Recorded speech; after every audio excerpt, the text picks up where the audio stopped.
तो मैं अपनी ज़बान में बॉर्डर के दोनों तरफ रहने वाले लोगों को कहूँगा कि सदियां से आप भेड़ा रहना, जॾहिं बॉर्डर कोन्ही आहे तो तॾहिं बि भेड़ा आता।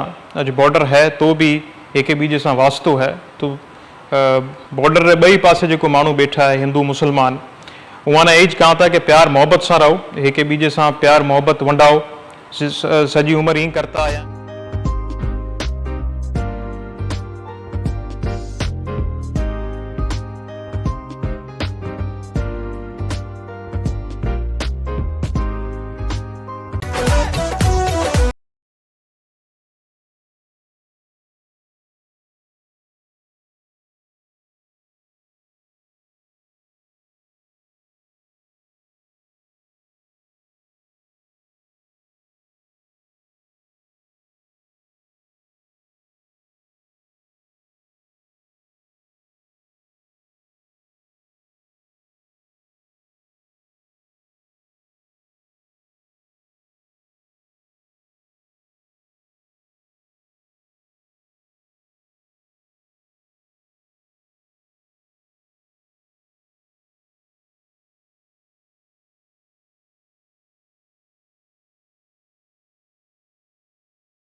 Hello friends, welcome to our channel. मैं हूं समीर खोखर और इस वक्त हूं मैं राना जागीर, डिस्ट्रिक्ट उमरकोट, और मेरे साथ जो हैं कुंवर करनी सिंह सोडा साहब हैं। नमस्ते सर। नमस्ते जी, बिल्कुल ठीक। और सबसे पहले सर बहुत बहुत थैंक्स आपका, आपने टाइम दिया हमें।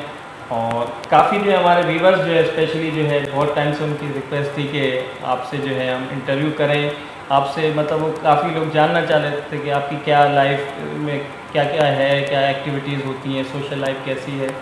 तो सबसे पहले सर थोड़ा सा अपने बारे में भी बताइएगा कि अभी रिसेंट आपके जो है पॉलिटिकली आप क्या, मतलब कौन सी पार्टी से? जी, मैंने अपनी सियासत की शुरुआत पाकिस्तान पीपल्स पार्टी से करी। डिस्ट्रिक्ट वाइस चेयरमैन रहा 4 साल डिस्ट्रिक्ट थरपारकर का। वालिद साहब अभी मौजूदा एमपी हैं।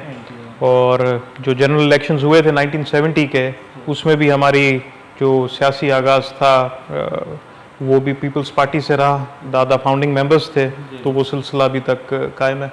अच्छा, तो सर आपको भी एक शौक़ था पॉलिटिक्स में आने का, ब्लड में शामिल थी ये चीज़, क्योंकि आपके फादर और आपके जो है दादा जो है वो भी थे, तो जी बिल्कुल, क्योंकि बचपन से मैं अपने दादा के साथ रहा, तो घर में देखा ही यही, एक ज़मींदारी और दूसरी सियासत, लोगों का आना जाना, उनके काम कैसे होते हैं, एड्रेस कैसे करना इश्यूज़ को, पार्लियामेंट के अंदर अपनी आवाम की, अपने हल्के की आवाज़ कैसे बनना। तो शुरू से ये चीज़ मोटिवेट करती थी, इंस्पायर करती थी, इसलिए हम भी इसी रास्ते पे आए। सही। अच्छा सर, राना हमीर सिंह सोडा जो है वो इस वक्त 36 जो है राना हैं जी। और उनसे पहले आपके जो है वो थे ग्रैंडफादर थे जी।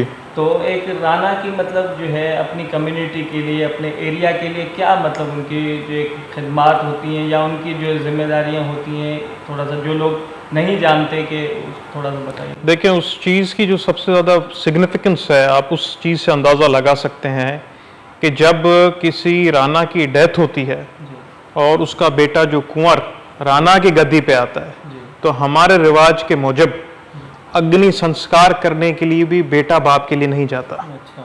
क्योंकि वो राना की गादी पे आया है, वो गादी पे बैठेगा, दूसरे लोग जाके अग्नि संस्कार करेंगे। उसका बेसिकली ये मैसेज है कि मी बीइंग द राना, मेरी जो भी सर्विस है, कमिटमेंट है, वो अपने लोगों से पहले, खानदान से बाद में। तो इसी चीज़ से आप लगा सकते हैं अंदाज़ा कि ये है वो कमिटमेंट जो राना अपने एटीट्यूड से, अपने कैरेक्टर से, अपने लोगों से कमिट करता है। और ये चीज़ एक मतलब बिल्कुल ही न्यू है मेरे लिए, और काफ़ी एक ऐसी चीज़ है क्योंकि ये ऐसा टाइम होता है इंसान की लाइफ का, और उसमें अगर आप ना शामिल हो सके तो इससे मतलब इसके लिए दिल गुर्दा चाहिए। सर क्या कहेंगे कि मतलब? बिल्कुल, क्योंकि हमने वो टाइम देखा है, आंखों से गुजारा है। जब दादा का इंतकाल हुआ था तो हम लोग इधर ही थे, वालिद साहब गादी पे आए थे, तो वो एक जो माहौल होता है कि आपका इतना अजीज़ जिसने सब कुछ आपको दिया, उस हर खुशी गम जिसके साथ आपने बांटी, आज जो कुछ हैं आप उस शख्स की वजह से हैं, उसी को आप ना देख सकें, उसी की आखिरी रसूमात आप अदा ना कर सकें, तो जाहिर सी बात है दिल पे बहुत कड़ी गुजरती है। पर वो सारा बर्दाश्त करके भी बैठना, वही कमिटमेंट है। अच्छा सर, ये जो गांव है राणा जागीर है बेसिकली, तो इसके बारे में थोड़ा सा आपसे जानना चाहूँगा कि यहाँ पे कौन कौन सी कम्युनिटीज़ रहती हैं और आप लोग का किस तरह उनको लेके चलना और उनके लिए मतलब ज़ाहिर है उनकी जो भी नीड्स हैं, उनके इश्यूज़ हैं, उसको किस तरह आप लोग जो रिजॉल्व करते हैं। जी, यहाँ पे तो हर कम्युनिटी रहती है। जी पड़ोसी ज़मींदार हमारे मुसलमान भी हैं, गांव के अंदर भी अलग अलग बरादियाँ रहती हैं। जी तो एक सिंध का कल्चर रहा है रिवाजी, जिसमें मिल बैठ के कोई भी मसला हो हल करना, एक दूसरे की गमी खुशी के अंदर साथ देना। तो वो जो सिंध की रिवायत है उसी को लेके आगे चलते हैं। सही। और एक आम बंदा, एक गरीब हारी जो भी है, उसका एक्सेस कितना है आप तक, अगर वो कोई उसके मसला मसाइल होते हैं तो इजीली आपको अप्रोच करता है? बिल्कुल जी, 24 घंटे दरवाजे खुले हुए होते हैं।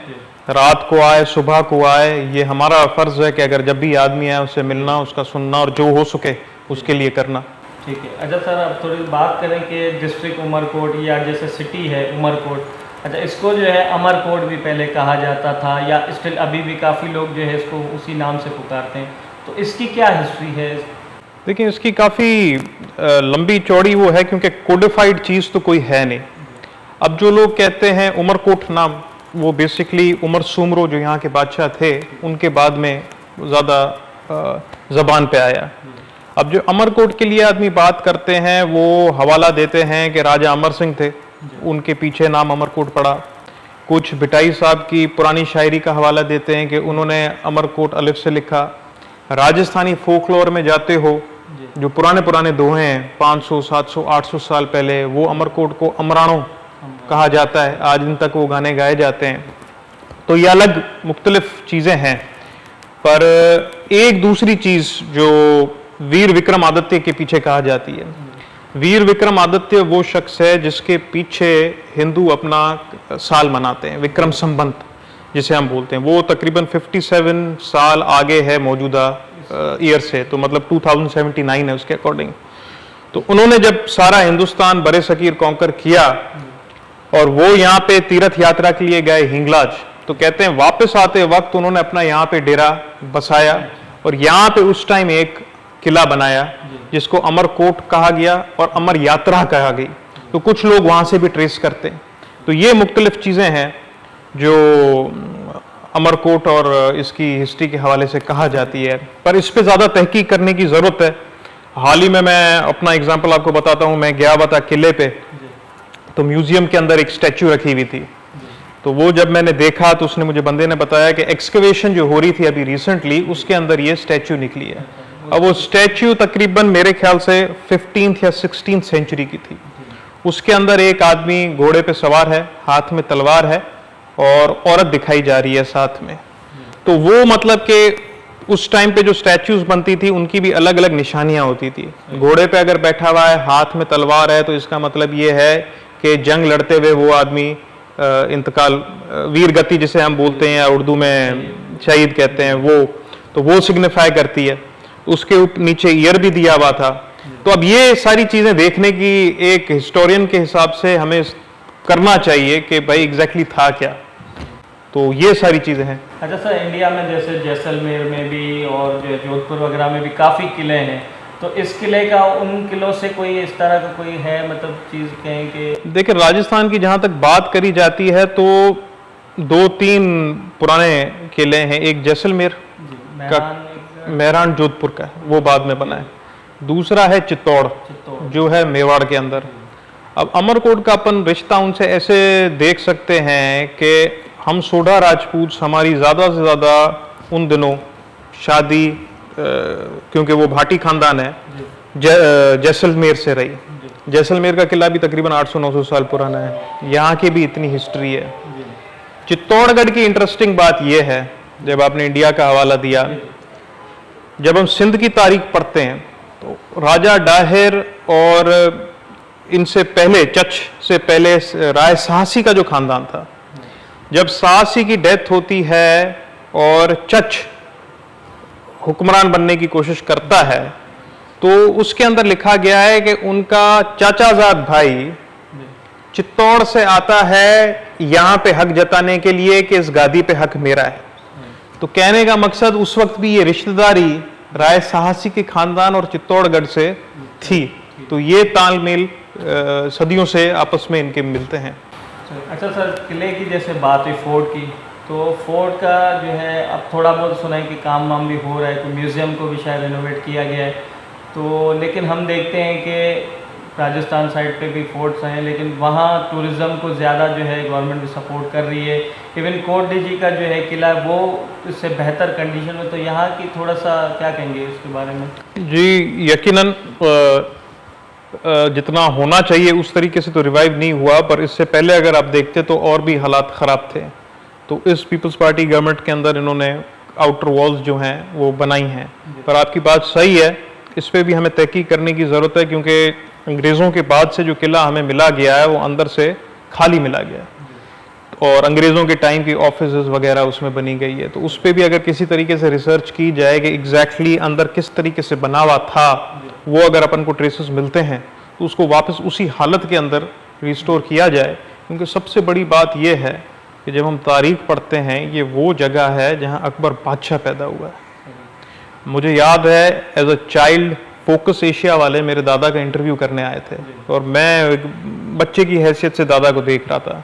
दादा ने बड़ी खूबसूरती से बोला कि that if there was no Shah Jahan there would not have been Taj Mahal, and if there was no Jahangir you would not have had Shah Jahan, and if there was no Akbar you would not have had Jahangir.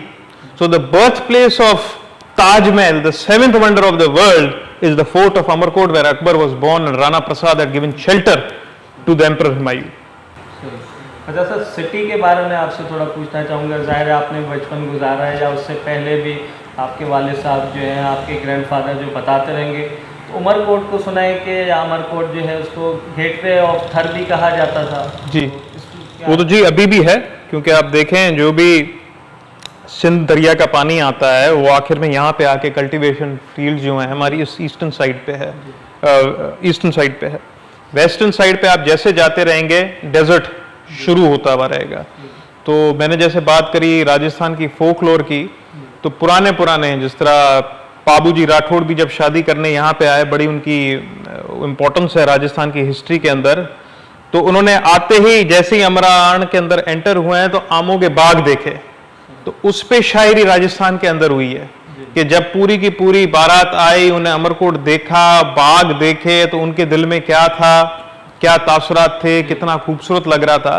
तो ज्योग्राफिकली पानी जो river का है यहाँ पे आके खत्म होता है, जहाँ पे हमारी कल्टिवेटेड जमीनें शुरू होती हैं, इरिगेटेड फील्ड्स, और यहाँ से आगे फिर डेजर्ट शुरू होता है जो इंडिया राजस्थान तक कंटिन्यू करता है। सर के यहाँ ग्रीनरी हमें थोड़ी ज्यादा नजर आती है थर पारकर वगैरह में। खैर डेजर्ट तो बारिशों के बाद तो जनरली, बारिश से पहले भी आम दिनों में यहाँ, हाँ, ये एग्रीकल्चर प्रोड्यूस जो हम लेते हैं वो आपको फिर दूसरी जगह नहीं मिलेगा यहाँ से जैसे आगे जाएंगे आप। तो सर सिटी के बारे में क्या कहेंगे कि जो पहले जैसे अमरकोट था और अब उसकी जो है मतलब किस तरह की जो है गवर्नमेंट के हिसाब से अगर बात की जाए कितनी डेवलपमेंट हुई है, या आगे क्या क्या कुछ प्रोजेक्ट होने जा रहे हैं या होने चाहिए, आप क्या कहेंगे? देखें, इसमें सबसे बड़ी चीज़ एज अ कंट्री हम जो फेस कर रहे हैं सारे मुल्क के अंदर, वो है ओवर पॉपुलेशन। अब इतनी ज़्यादा आबादी इतनी तेज़ी से बढ़ रही है कि रिसोर्सेज मैनेज करना बड़ा मुश्किल पड़ रहा है। तो जो भी गवर्नमेंट अपना प्लान करे वो 10, 20, 25 साल पॉपुलेशन को बेसिस में रख के किया जाए, क्योंकि आज जो भी हम पानी या एजुकेशन या हेल्थ के हवाले से प्रोजेक्ट करेंगे वो आगे जाके फेल होना है अगर हम उसकी पॉपुलेशन को मीट ना कर सकें। तो ये सबसे बड़ा क्राइसिस है जो हमारा मुल्क फेस कर रहा है और इसकी तरफ तवज्जो देने की अहम ज़रूरत है। अच्छा सर, बात करें कि एक ट्रेन चला करती थी थर एक्सप्रेस, जो कि यहाँ से जो है खोखरा पार से मोनाबाव जाती थी। तो काफ़ी यहाँ के ज़ाहिर लोग जो है उनको जो है बेनिफिशियल उनके लिए रही होगी वो जो है, क्योंकि रिश्तेदार वहाँ भी हैं, वहाँ वालों के यहाँ भी हैं। तो अब भी एक अरसे से ज़ाहिर है इंडिया पाकिस्तान के जो है बीच तो कुछ ये टेंस सिचुएशन चलती रहती है। तो अब लोगों की यहाँ की क्या डिमांड है कि ये जो है इसको दोबारा से चलना चाहिए? जी बिल्कुल, डिमांड अपनी जगह पे बिल्कुल है, क्योंकि आप देखें सिंध और राजस्थान सबसे बड़ा बॉर्डर शहर करते हैं इंडिया पाकिस्तान के बीच में। तो जाहिर सी बात है यहाँ पे बसने वाली आबादी, यहाँ जो मुसलमान बैठा है उसकी रिश्तेदारी वहाँ पे है, वहाँ पे जो हिंदू बैठा है उसकी रिश्तेदारी यहाँ पे है। तो ज़रूर लोग अपने रिश्तेदारों से, दोस्तों से मिलना चाहते हैं। उसके लिए ये बहुत अच्छी सर्विस है, आदमी बहुत थोड़े किराए के अंदर पहुँच जाता है दूसरी तरफ। तो इसको बहाल करना चाहिए, दोनों मुल्कों को देखना चाहिए, और जितनी जल्दी बहाल हो उतना बेहतर है दोनों मुल्कों के लोगों के लिए। सही। अच्छा सर, आपने जो है आपकी शादी हुई इंडिया में, राजस्थान से हुई, तो उसके बारे में थोड़ा, क्योंकि काफ़ी उस वक्त जो है वीडियोस भी चली और बहुत एक ग्रैंड, मतलब एक वो कहें कि एक किंग जैसे एक राजा की शादी होती, इसी तरह जो है सब चीज़ें हुई और बहुत ज़्यादा लोग भी मतलब खुश हुए, यहाँ के भी वहाँ के, तो उसके बारे में थोड़ा सा अगर कुछ बताना चाहें। देखें, हिस्टोरिकली हम यहाँ पे जो बैठे हैं, सोडा राजपूत बैठे हैं, तो विद इन कम्युनिटी हम शादी नहीं करते हैं। राजपूतों में शादी करेंगे बट आउटसाइड सोडा क्लैन। तो हमारी तो मेरे वालिद साहब, दादा, परदादा सारों की इंडिया के अंदर ही शादी हुई है। तो वही मेरे केस में हुआ, बट इस बार जिस तरीके से मीडिया ने इसको हाईलाइट किया, इंतज़ाम वहाँ पे थोड़े ज़्यादा अच्छे थे, जो भी ट्रेडिशनल चीज़ थी उसको रखा गया, तो वो ट्रेडिशन और कल्चर हर शख्स को पसंद है, उसको हाईलाइट भी बहुत अच्छी तरीके से मीडिया वालों ने किया, तो वो लोगों को पसंद आई। बिल्कुल बिल्कुल बिल्कुल। अच्छा सर, जाना होता है फिर?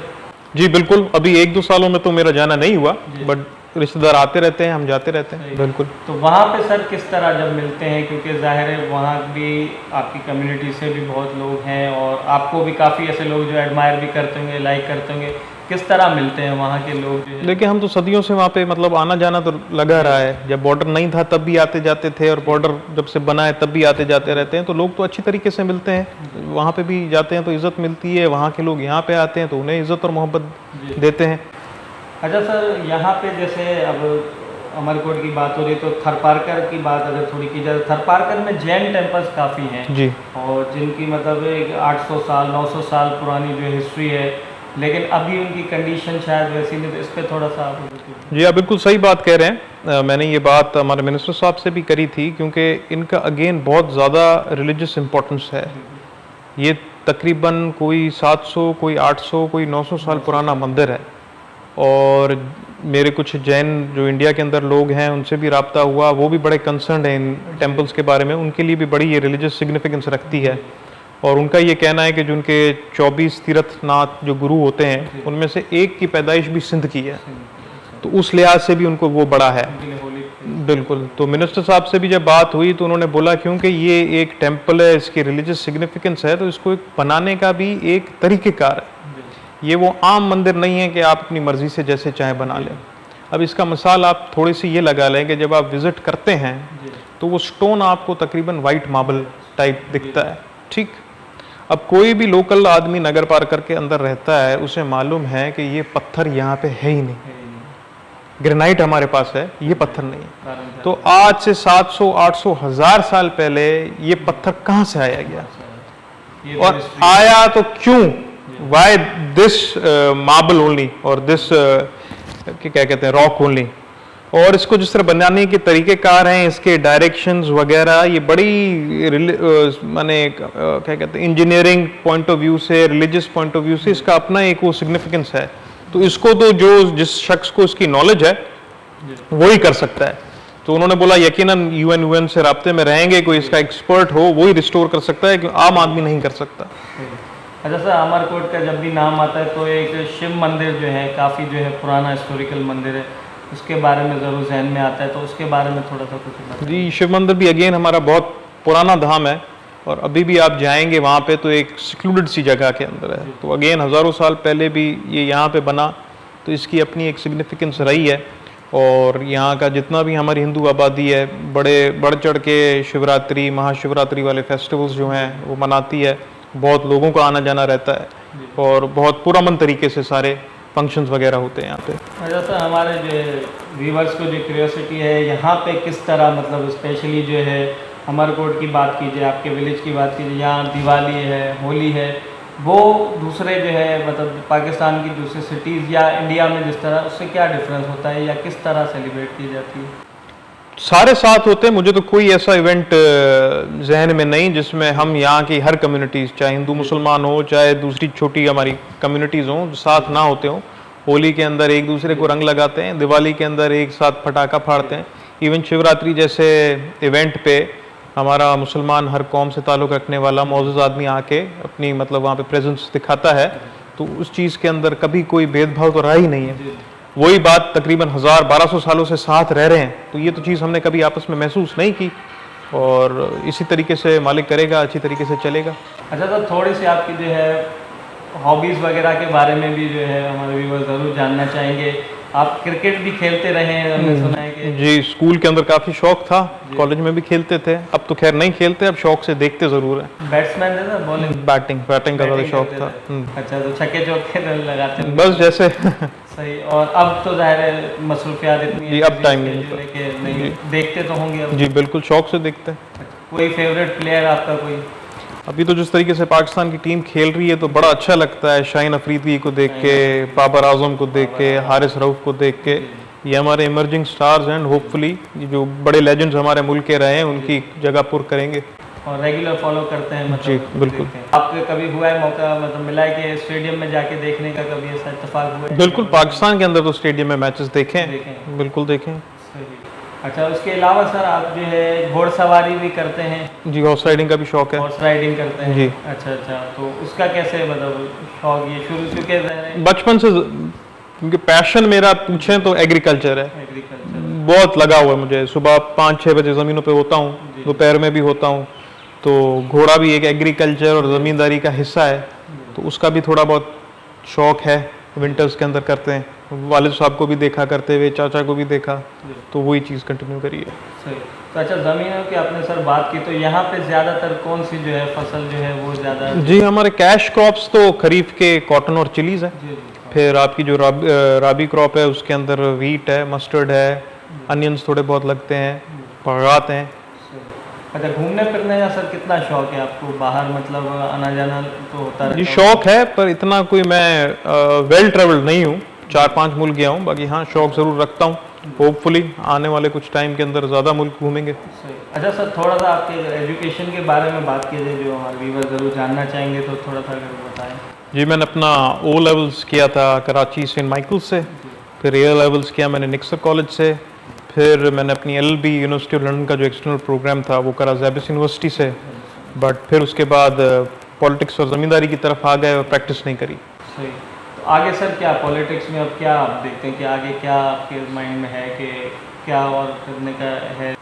देखें, पॉलिटिक्स के अंदर अपनी लोगों के साथ हैं, और जहाँ जिधर मौका मिला उसके अंदर पूरी कोशिश करेंगे कि ज़्यादा से ज़्यादा जो कुछ हो सके वो आवाम के लिए किया जाए और आवाम की आवाज़ बन के ऐवानों तक पहुँचाई जाए। अच्छा, तो थोड़ा खाने की बात की जाए तो क्या आप ज़्यादा शौक से खाते हैं? खाने में जी नॉन वेज तो सारा ही पसंद है, अच्छा, बाकी सब्जियों में 2-4 सब्जियों के अलावा खा लेते हैं।